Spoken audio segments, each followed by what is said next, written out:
मैं परेशान हो गई हूँ शादी से, मतलब ये करो वो करो, रिस्पॉन्सिबिलिटीज।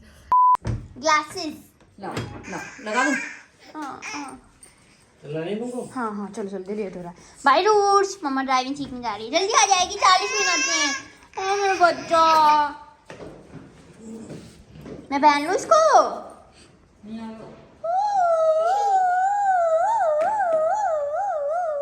पेटीएम तो हो जाएगा ना।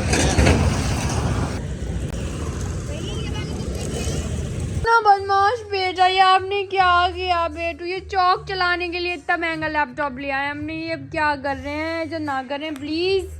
रूरू के लिए चीला बनाने के बाद मैंने अपने लिए बनाया है मटर पुलाव। मटर में काफ़ी सारा प्रोटीन होता है, सो मुझे काफ़ी भूख भी लग रही थी। अब जल्दी उठ के एक्सरसाइज कर रही हूँ ना, 2 टाइम भूख लगती है, पहले सिर्फ 1 टाइम भूख लगने लगी थी, बट अभी बनाई है मैंने और तवे पे ही बनाई है, तो बहुत सही लगी है, खुशबू बहुत अच्छी आ रही है। जल्दी से खा लूँ बस, ऐसा मन कर रहा है गरम गरम। बचपन में जब मम्मी देती थी ना किसी चीज़ में मटर डाल के, तो मैं निकाल के खाती थी। मटर पनीर में से भी सिर्फ पनीर खाती थी, लेकिन अब मुझे मटर बहुत पसंद है और मटर का वैल्यू मुझे फाइनली समझ में आ गया है।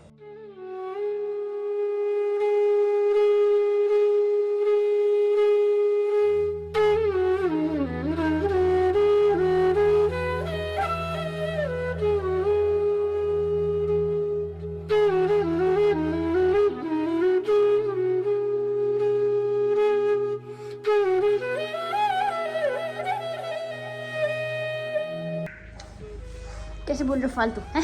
फालतू कैसे बोल रहा है? हमने घर के बाहर टांग दिए मैट, जिससे पता चले कि ये जो बच्चे हैं योगा करते हैं, है ना भाई?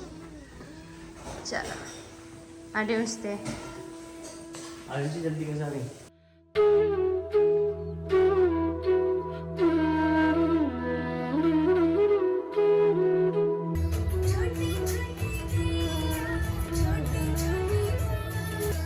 छोटी छोटी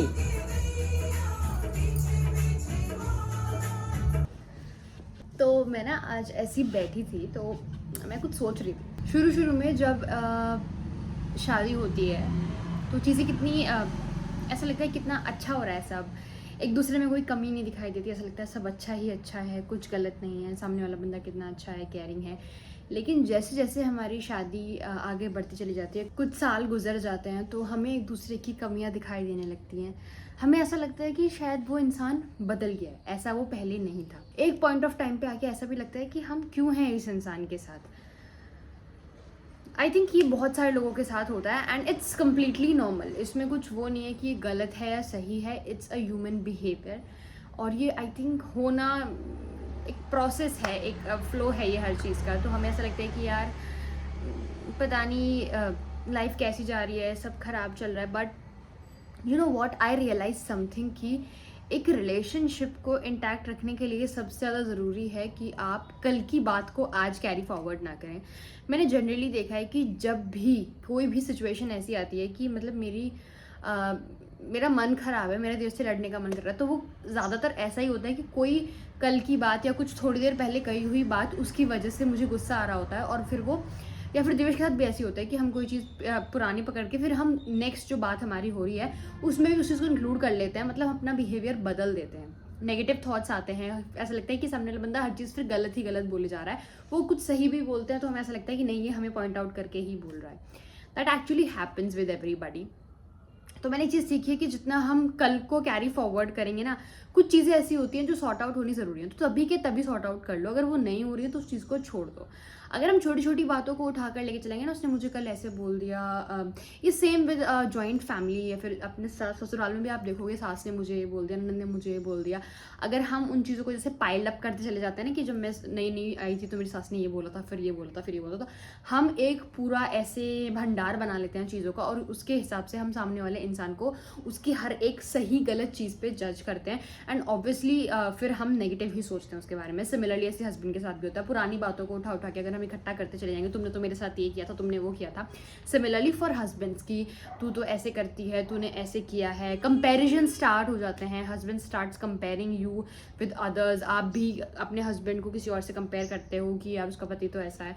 so these things actually creates a lot of mass. जब भी आप कुछ ऐसा करेंगे, किसी से कंपेयर करेंगे, वो ऐसे करता है तुम ऐसे नहीं करते, तो वो एक्चुअली दोनों में कहीं ना कहीं एक दरार आती है उस चीज़ की वजह से, because you are going out of that zone. जो बंदा आपके सोच के चल रहा है कि हम दोनों का एक पूरा एक जोन है, एंड उसमें फिर आप अगर कुछ ऐसी बातें करते हैं तो वो हर्ट करता है ऑब्वियसली।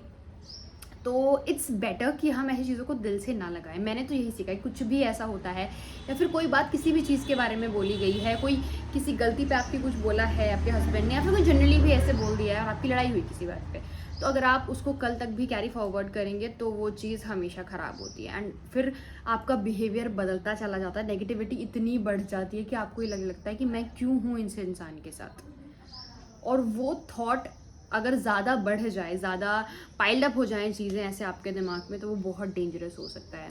मतलब बहुत जगह ऐसा होता है कि रिश्ते भी ख़त्म हो जाते हैं। तो मैंने आर्ट ऑफ लिविंग में जाके और भी वैसे थोड़ी थोड़ी चीज़ें अपनी लाइफ के साथ एक्सपीरियंस करके ये सीखी हैं कि जितना भुला दिया जाए उतना अच्छा होता है। मैंने अपनी मदर इन लॉ से सीखा है, उनके अंदर पता है एक बहुत अच्छी आदत है जो कि मैं अभी मतलब मैं पूरी वैसी तो नहीं हुई हूँ उनके जैसी उस चीज़ में, but I am trying to be like that कि कोई भी बात होती है तो वो उस पल में उन्होंने कुछ कहा या सामने वाले ने कुछ कहा तब तक ठीक है, लेकिन जैसे ही अगली बात शुरू हुई वो हर चीज़ भूल जाती हैं कि सामने वाले ने उन्हें क्या कहा या फिर उन्होंने सामने वाले को क्या कहा।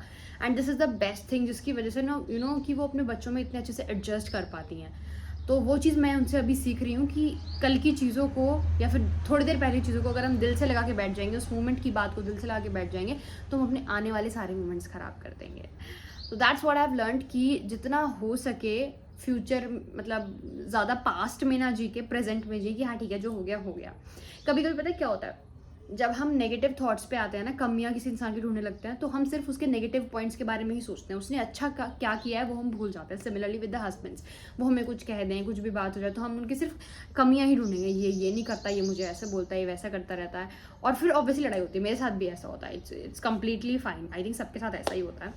तो वो चीज़ अभी मैं धीरे धीरे सीख रही हूँ, मतलब बहुत हद तक सीख गई हूँ कि कोई भी जो भी बात होती है ना, एक बार खुद से ना एक बार बैठ के सोच लो, रिजॉल्व कर लो अपने माइंड में, फिर सामने वाले से बोलो, because it is very important. अगर आप बिना सोचे समझे कुछ भी बोल दोगे ना तो चीज़ें खराब होती चली जाती हैं, एंड आप कुछ कभी कभी ऐसा बोल जाते हो सामने वाले को बहुत हर्ट कर जाता है। आई नो आप हर्ट थे, लेकिन फिर भी चीज़ें इतनी मैस्ड अप हो जाती हैं कि चीज़ें गलत चली जाती हैं बहुत बार। तो मैंने यही सीखा है कि प्रेजेंट में जीना ज़रूरी है। कल तक की बात, आज सुबह तक की बात को भी मैं ज़्यादा कैरी फॉरवर्ड ना करूँ, कल पे जो बात थी आज ही ख़त्म करके उसको सॉर्ट आउट कर लें। एंड जब भी ऐसा होता है ना ज़्यादा नेगेटिव थॉट्स आते हैं, तो मैं अपने अच्छे टाइम के बारे में सोच लेती हूँ कि देवेश मेरे लिए क्या क्या अच्छा करता है। तो वो ना आप जब सोचेंगे अच्छा क्या क्या किया है, तो आप ना ये जो नेगेटिविटी है धुंधली होती चली जाती है धीरे धीरे, and that's how a marriage works. मैंने तो यही फिगर आउट किया है कि अगर आपको एक हैप्पी मैरिज या फिर एक हैप्पी फैमिली में ससुराल वगैरह कुछ भी, कोई भी रिलेशनशिप हो, उसमें आप कल की चीज़ों को उठा के ना ही अपने दिमाग में लाएं तो ये अच्छा। पता उससे किसी को प्रॉब्लम नहीं होती, सबसे ज़्यादा प्रॉब्लम आपको ही होती है। सो इट्स बेटर कि अगर आप खुश रहेंगे, चीज़ों को नहीं इकट्ठा करेंगे, तो सामने वाला भी खुश रहेगा। ये सब करना इतना आसान नहीं है, बट प्रैक्टिस से आप ये कर सकते हो। You can just change your mind instantly, क्योंकि सबसे ज़्यादा जो शोर होता है ना, जो बातें होती हैं वो हमारे दिमाग में होती हैं। अगर वहाँ से आप क्लियर आउट कर दो ना चीज़ों को, मेडिटेशन करो, तो बहुत फ़र्क पड़ता है। मेडिटेशन आपके दिमाग को खोल के रख देता है, लाइक आपका नज़रिया बदल जाता है चीज़ों को लेके, लोगों को लेके। तो मुझे लगता है कि meditation is very important. And अगर आपको कुछ भी रिलेशनशिप में कभी ऐसा प्रॉब्लम आता है, just think about the good times. देखो एक कभी कभी ये होता है कि किसी के साथ बहुत ही गलत हो रहा है, उसमें ज़्यादा गुड मत सोचना कि वो कुछ ज़्यादा ही गलत सिचुएशन है, लेकिन छोटे मोटे झगड़ों में आप अच्छी चीज़ों के बारे में सोचो तो वो नहीं होंगे। कभी कभी मैं खुद फ्रस्ट्रेट हो जाती हूँ, ऐसा लगता है कि मैंने जल्दी शादी क्यों की, जल्दी सब कुछ क्यों हो रहा है, मैं परेशान हो गई हूँ शादी से, मतलब ये करो वो करो, रिस्पॉन्सिबिलिटीज़, दिमाग फटने को जाता था। लेकिन अभी चीज़ें काफ़ी नॉर्मल है।